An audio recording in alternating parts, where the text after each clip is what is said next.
మన ప్రభువును రక్షకుడు అయిన యేసుక్రీస్తు వారి అతి శ్రేష్టమైన దివ్యనామమున మీ అందరికీ ఉదయకాలము సర్వశుభములు సర్వదీవెనలు దేవదేవుడు అనుగ్రహించునుగాక.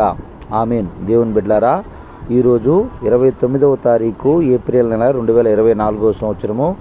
ఈరోజు దేవుని వాగ్దానము సామెతల గ్రంథము 28వ అధ్యాయము 10వ వచనము. యథార్థవంతులు మేలైన దానిని స్వతంత్రించుకుందురు. దేవుడు తన పరిశుద్ధ లేఖన భాగము నేటి ఉదయకాలము మీ వినికిడిలో ఫలింపచేయునుగాక. ఆమేన్.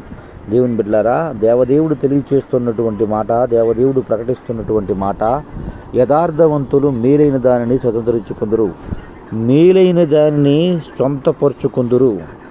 దేవుని బిడ్డలారా, దేవుడు తెలియచేస్తున్నటువంటి మాట యథార్థత.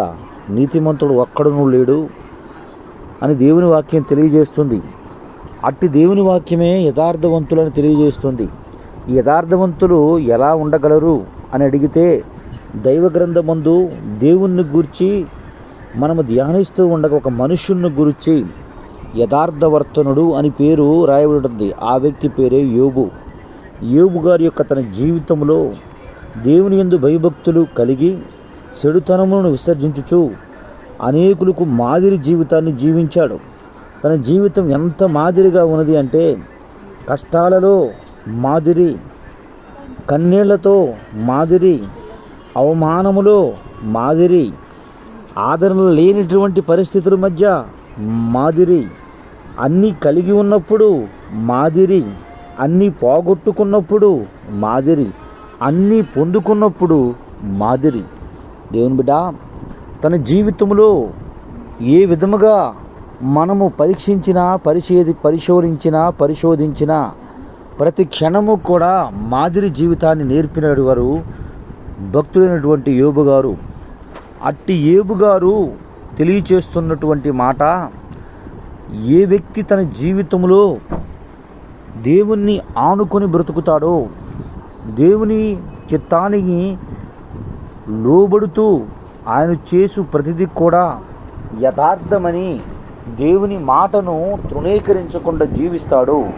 అట్టి మనిషి జీవితము మేలైన దానిని స్వతంత్రించుకును, మేలైన దానిని సొంతం చేసుకుంటారు.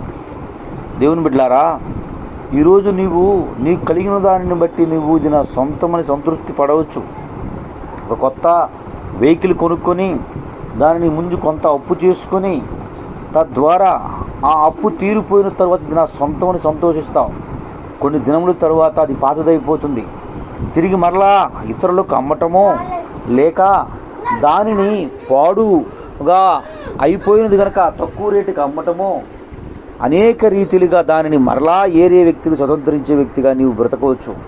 అయితే దేవుని బిడ్డ, యథార్థమైనది మేలు స్వతంత్రించుకునేది ఏమి అనగా, దైవ గ్రంథములో దేవుడు నేర్పింది ఏమిటి అంటే భక్తి, దేవుని యందు క్రమశిక్షణ, దేవునికి లోబడేతనము.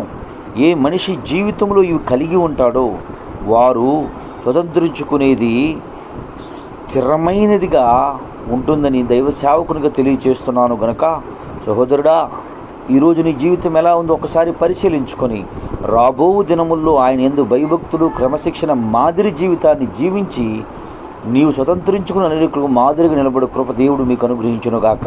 ఆమేన్. తండ్రి, నీకు వందనములు, స్తోత్రములయ్యా.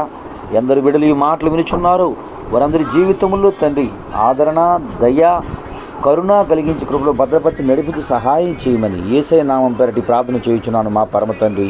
ఆమేన్. తండ్రి అయిన దేవుని ప్రేమయు, కుమారుడు యేసుక్రీస్తు వారి కృపయు, పరిశుద్ధాత్మ తండ్రి అన్యోన్య సహవాసం ఇప్పుడును ఎల్లప్పుడూ సదాకాలం తోడేండి ఎంబడించి నడిపించునుగాక. ఆమేన్. God bless you. దేవదేవుడు మేము దీవించి ఆశీర్వదించునుగాక.